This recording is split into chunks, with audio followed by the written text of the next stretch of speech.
Coding Amazing Sex, how to use NLP effectively in the bedroom.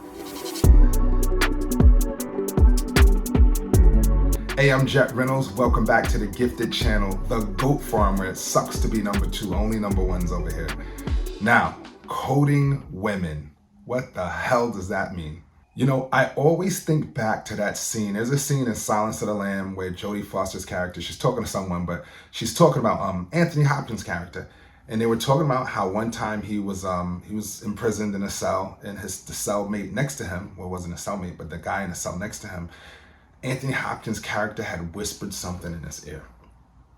And after he whispered it, this guy ends up swallowing his tongue. Like, that's some cold, cold, cold shit. Like, I always thought that I would love to have that ability with women, to be able to just walk up to any woman and whisper something in her ear and just walk away and she's having an orgasm. Like, that would be one hell of a superpower.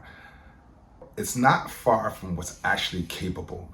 It just takes assertiveness, it takes patience, it takes experience, and it takes complete acute focus.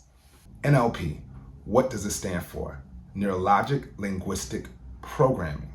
Now, how do we fit that within the confines of sex?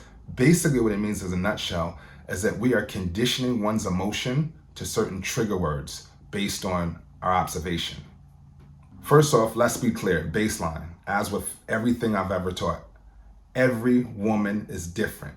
I'm giving you the framework, you take this framework, you apply it to your plans, and you build your house. I am in no way saying that this is the exact thing that's going to work on every woman in the world. It still takes a lot from the user in order to get the most out of that. So now that we got that out of the way, first, you want to choose the word.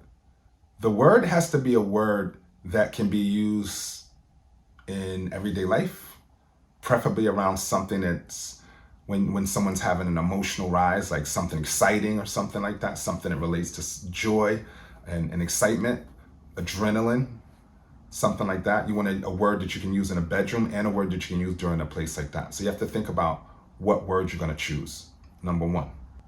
Number 2, once you've chose that word, you have to be able to apply it to certain actions. So when after you've chosen that word, you have to think about what actions you're going to use that word in. So it takes a bit of planning. Let's say if you are going on a date with this individual, it takes planning so you can actually think about, you know, when you want to use that word. Strike organically. It should not feel forced. It should feel very organic. It should feel very natural. It should feel very non-invasive. It should just feel like it just happens when you use the word with the action.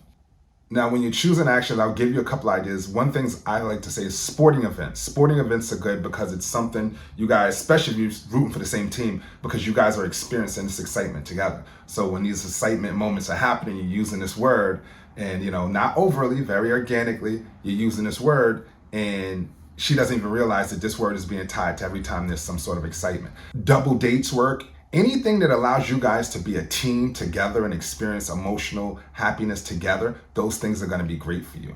Now, when I'll give you an example. One of the things I used to do is when I would go on dates, I would, you know, be driving a car, and I was very good at this, very natural, and something would happen where I would have to short stop, and I would always soccer mom arm out, I got you. And I'm just like, oh, I'm sorry, and it's just my natural. And it would feel like very protected by that. Very like, oh, that made me feel very protected. Happens a few times, not too much, and they think you're a crazy driver. But you do that, and what you're doing is condition that person. Not just that, oh, you open the door, I got you. Oh, he's so sweet, so on and so forth.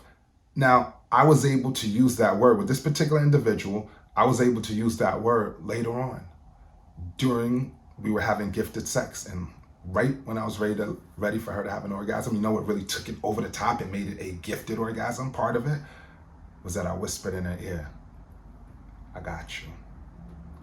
That brought her back to those levels of feeling safe, feeling taken care of, and I would hold doors or open doors and things like that for her.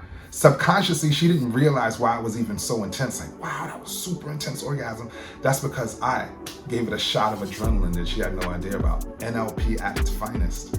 So take those actions, put them together, form your own, and get to it. All right, look, I'm Jet Reynolds. Thank you guys for tuning in again. If you like it, hit the like. If not, hey, come back. Maybe you find something you like. Peace.